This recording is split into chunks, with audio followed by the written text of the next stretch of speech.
Well, I think there is some concern, but not enough to stop the hemorrhage of materiel and money into Ukraine. We've had terrible problems in the past with accounting for where weapons and ammunition go. We saw that in Southeast Asia. We've seen it in Iraq and Afghanistan. And I think we can say with some certainty that many of these weapons will end up in the hands of people we'd rather never see them in. But that aside, if you listen to what President Biden said today, he's conveying the impression that any of this will change the outcome. It will not. What's happening right now in the Donbass is the final annihilation of what remains of Ukraine's best forces down in the southeastern corner of the country. They can't change that.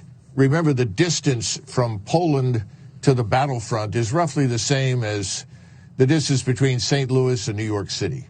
They don't have the infrastructure to train people. They don't have the infrastructure to sustain the equipment, and then they've got to move it.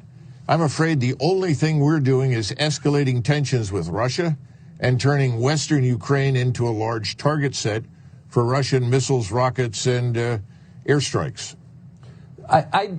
This is also sad for so many people, mostly the Ukrainian civilians caught in the middle of it. Are we making life better for them? It seems like we're fighting to the last Ukrainian, to me.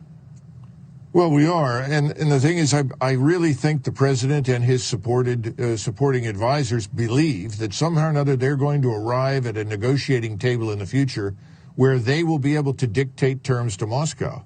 And that's not going to happen.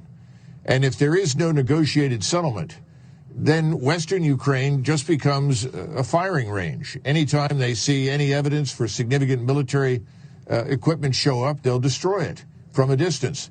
Because the Russians have never been interested in crossing the Dnieper River. They were always interested in destroying the Ukrainian forces. That job's about through.